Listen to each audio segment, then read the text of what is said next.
welcome to the Insomnia Project. Sit back, relax, grab yourself some water or something cool to drink if you can, and join us for 26 minutes of calm conversation. Thank you for being here with us. I'm your host, Marco Timpano, and I'll be doing this episode alone today. Amanda's not available. She's not going to get home till later tonight, so I figured I would do the podcast, a solo cast, with you all the listeners who listen. To any new listeners listening for the first time, or this is their second or third episode, thank you for joining us.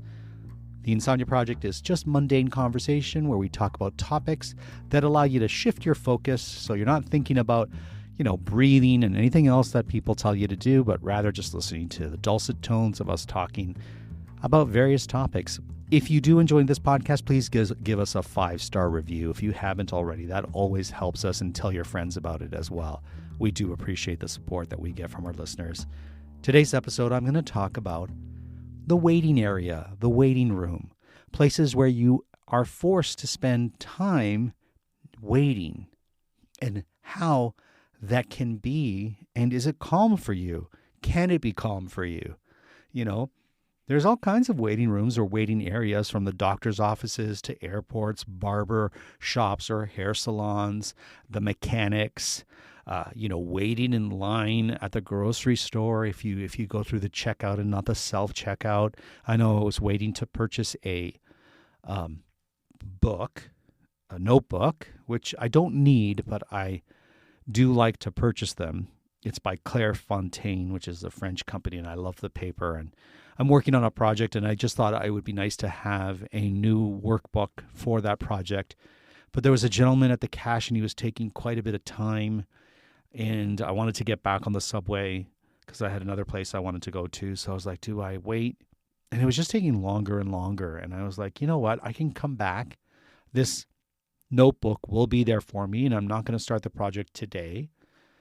And I just thought, my time might be better spent on the subway going to my next stop. And that's what I did. I didn't begrudge anyone. I looked at, there's always interesting things to look at the checkout. What's there? It was like, design your own paint by numbers was one of the things, or carve your own stamp. And, you see those things and you're like, should I buy this? Do I need to carve my own stamp and make stamps of something? The answer is no, but in that moment, it's like, I think I do need that. Well, I didn't buy it. Thankfully, the gentleman took longer, and I didn't come home with a paint by numbers note card set or a create your own stamp booklet box, whatever it is, to create my own stamp. Now I feel like I should have got that. But I didn't, and that's fine. And it'll be there if I really need it, and I can pick it up. A waiting room is kind of a pause between events, if you will. You're not at the appointment yet, but you're already, you've left your day behind, or you've left your home behind. And so it's kind of the in-between, and there's this kind of a quiet anticipation of what's to come while you wait. And, you have this odd shared experience with strangers if there's anyone in the waiting area or the waiting room with you. Is it a silent experience for you? Are you talking to people that you don't know? Are you looking around? What are you doing when you're in a waiting room? I generally sit. I'm very quiet. Even if I'm there with, say, Amanda or someone I know, I tend to be quieter in waiting rooms. I just feel like that's how you should be in a waiting room, and that's not necessarily true, but that's sort of something I put upon myself. And I do enjoy looking at magazines if a waiting room has magazines. And maybe some of our listeners are listening and they are in charge of a waiting area that people come to. And I'll tell you, there's a few things that always catch my attention. I love my doctor's waiting area because they always have Reader's Digest. And I do enjoy a Reader's Digest. And I do enjoy the size of a Reader's Digest because I feel like it's a very small size that you don't see a lot of magazines in that sort of size.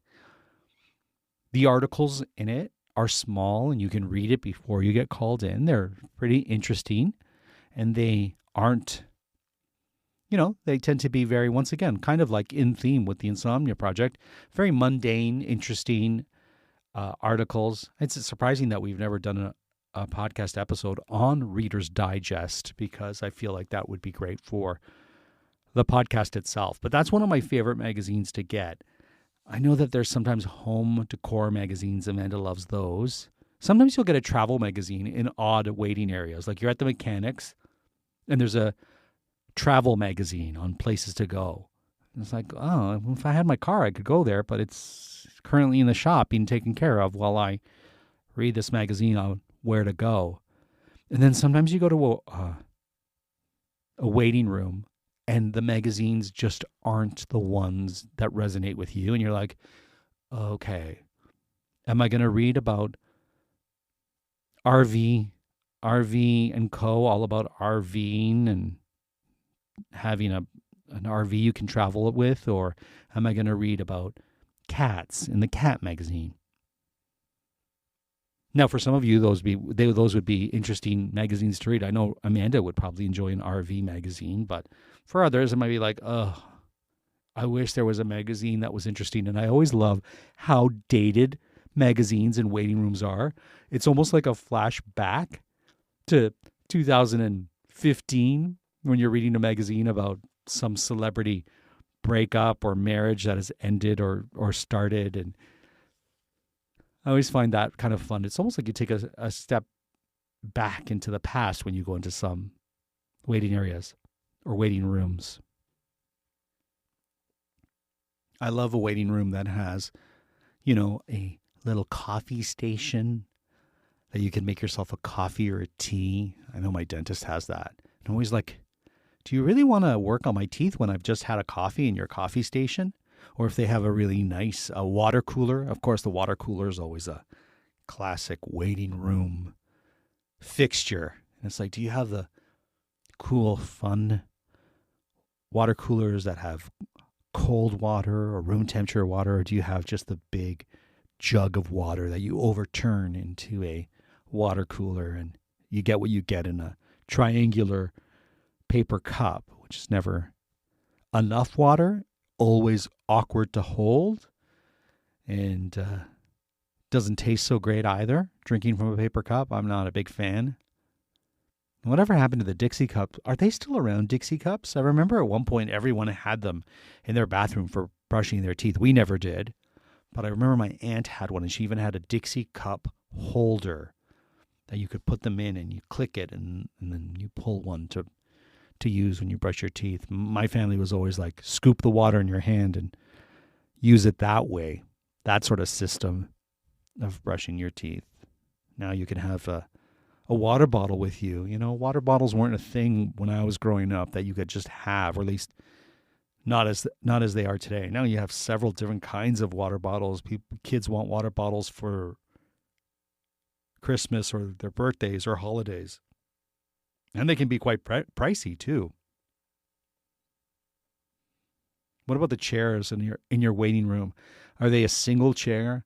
Are they the squeaky kind of faux leather chairs that make noise when you want to be quiet and there's people around you? And what kind of coffee table do they have, if they have a coffee table where you find those magazines? I know that at my car dealership, where we bought, well, we didn't buy the car because we bought a used car, but where we go if we want to get our tires rotated, they have a really cool sort of cappuccino hot chocolate machine that you can use. And, it's the one that has like a digital face and you can see the beans being ground, and they do little images of like the coffee being made, and there's all these buttons you can press to pick the right kind, how much milk you want, how many shots do you want. And you busy yourself with that for a few minutes and you figure it out, and then you go to your friend or spouse and say, what do you want? I've got the machine figured out. I can get it for you. Do you want chocolate or vanilla in it? And they're like, I want to come over and see this machine. And then you're, let me do it. No, I want to do it. And everyone's kind of like figuring out the machine, and it's making a sound, and there's people reading magazines and waiting for your car. You hear your name being called over a loudspeaker. Your car's ready. You're hoping that it's, didn't need much work. And you're like, oh, the bill wasn't very much. It was just a an oil change or whatever. That's always a fun experience.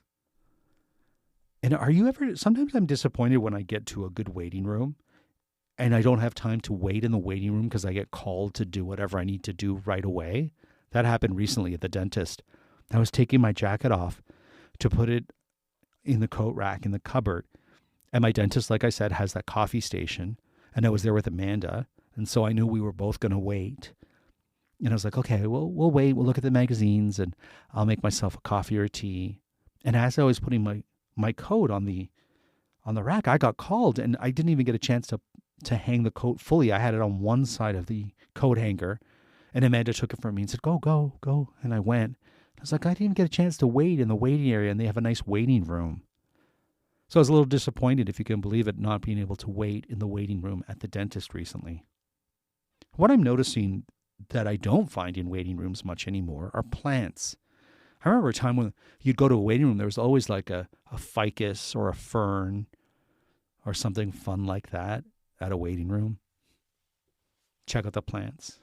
Are the people who are taking care of the waiting room watering the plants?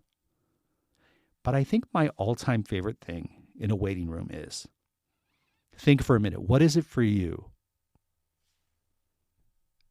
I know for me, the thing that I love the most in a waiting room is if there's a fish tank.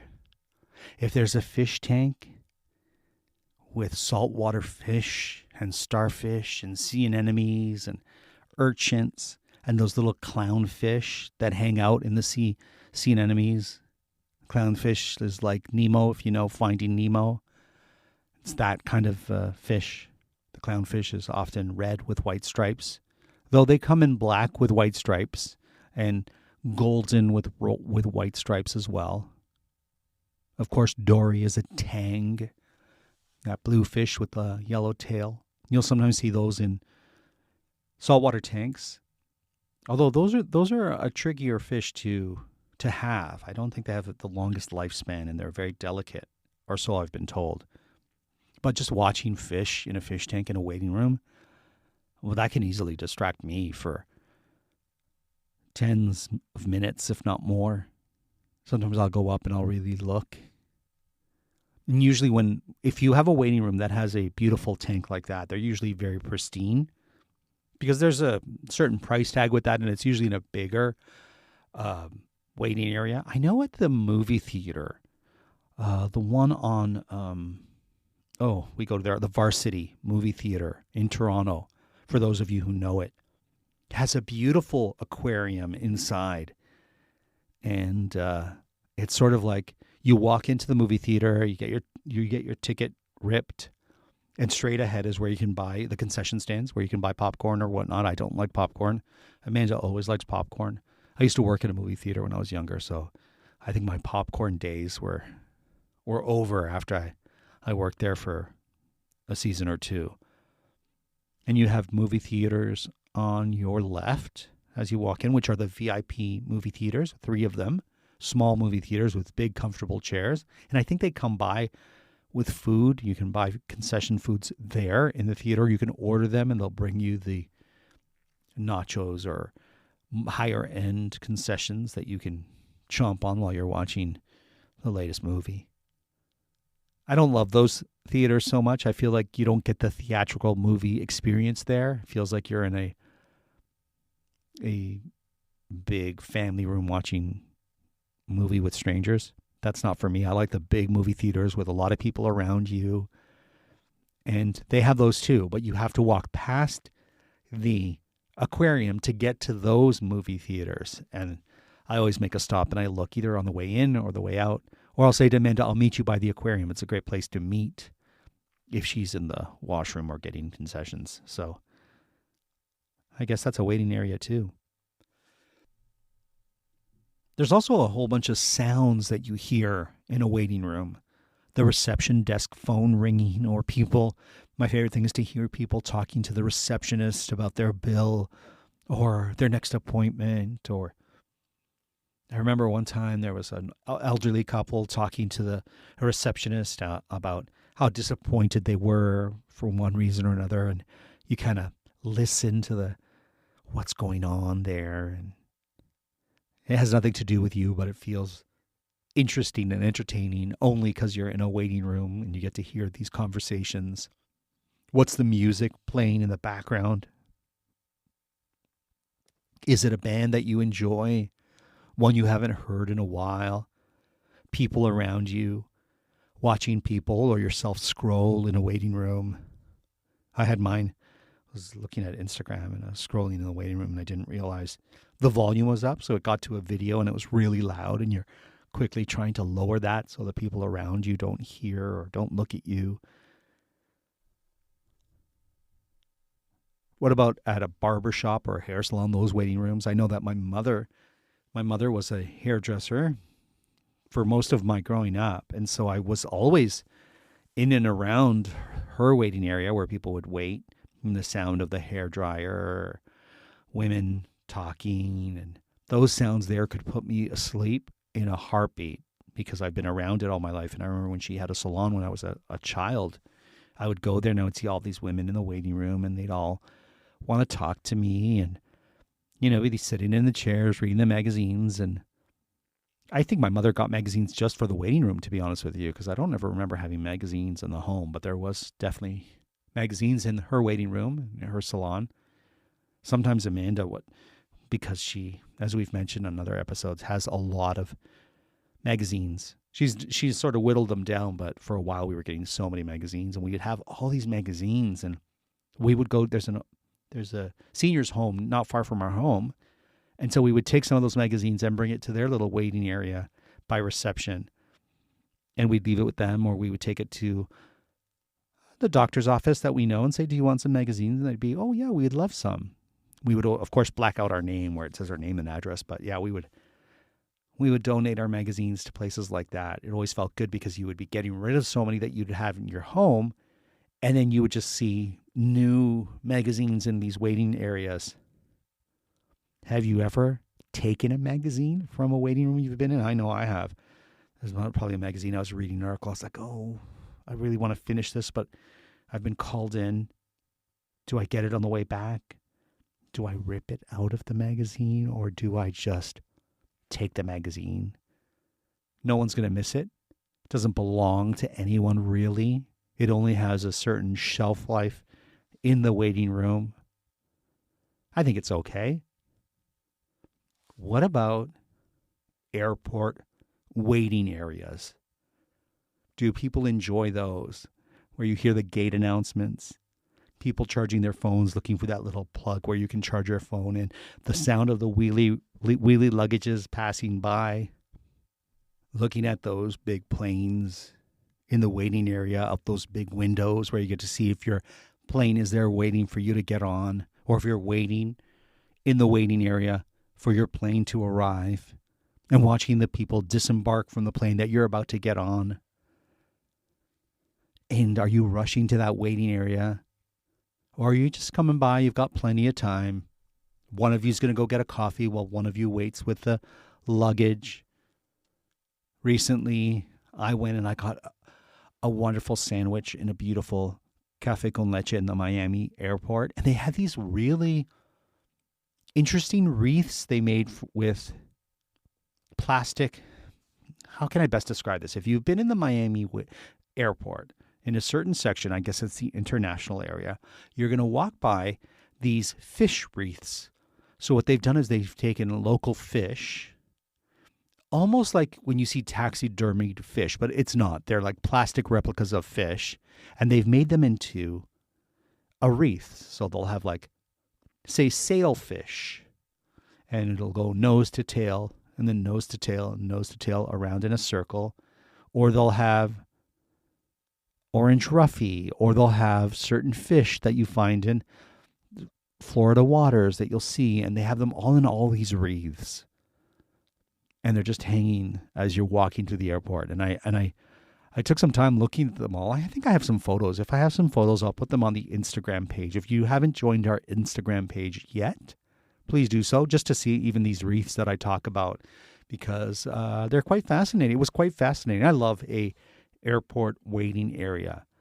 And I'm the type of person who gets there early, likes to be there, have a cup of coffee. I'll listen to a podcast while I'm waiting.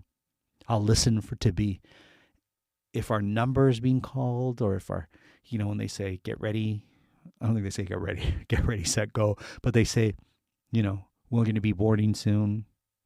And then it's the anticipation of getting from the waiting area, walking down that little thin hallway to the plane, being greeted by the flight attendant as you walk in, looking for your seat, hoping that you have a space above your head to put your luggage. Sort of a ritual. A lot of these places have a ritual. I never thought about that, but yeah, there are waiting room rituals. How about the artwork on the walls of a waiting room? What is the best artwork you've seen, and what is the worst? Because I feel like in waiting rooms you get both.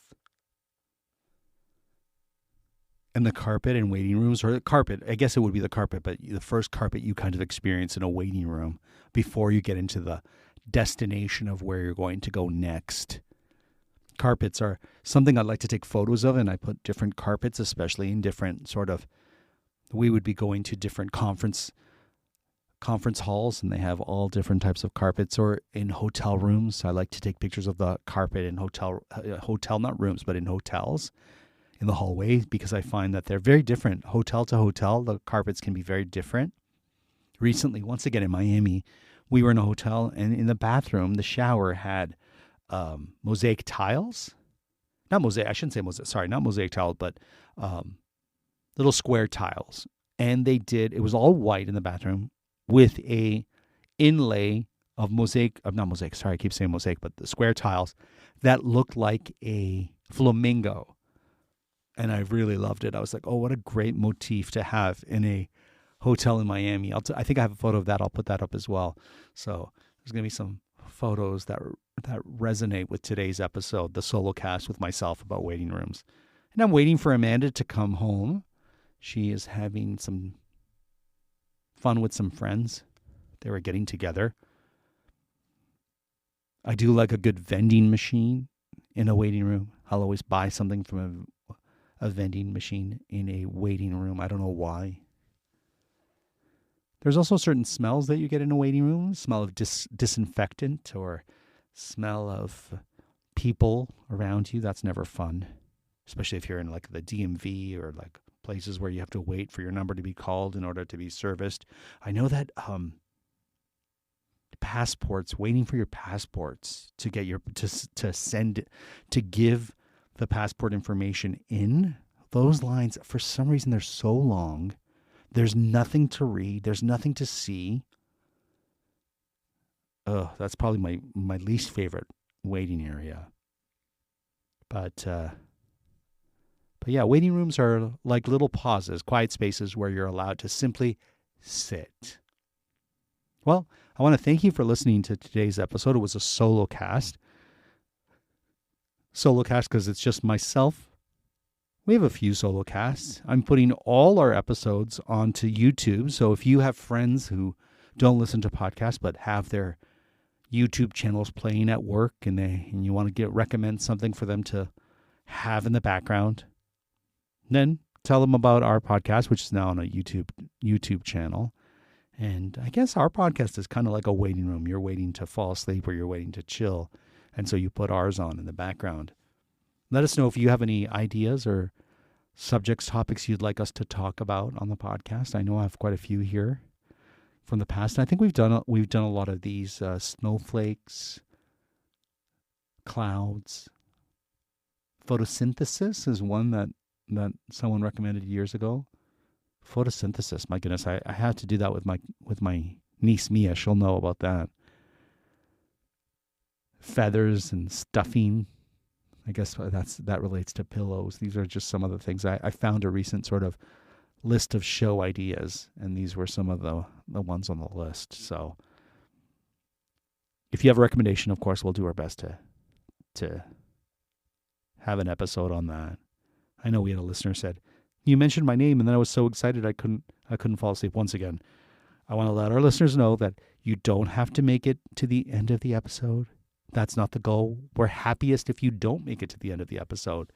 I have listeners who'll report back and say, it took me 3 listens and I couldn't be happier. If it takes you multiple listens to get through one episode. That means we're doing what we're supposed to do, which is allowing you to shift your focus and find your way to sleep. Well, I'm your host, Marco Timpano. I hope you enjoyed this solo cast. We'll have Amanda back next week. And until then, enjoy March with all that it has to give.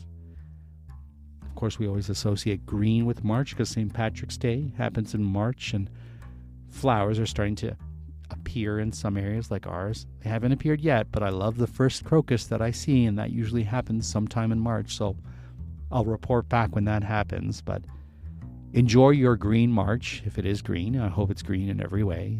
And until next time, we hope you were able to listen to this podcast and sleep.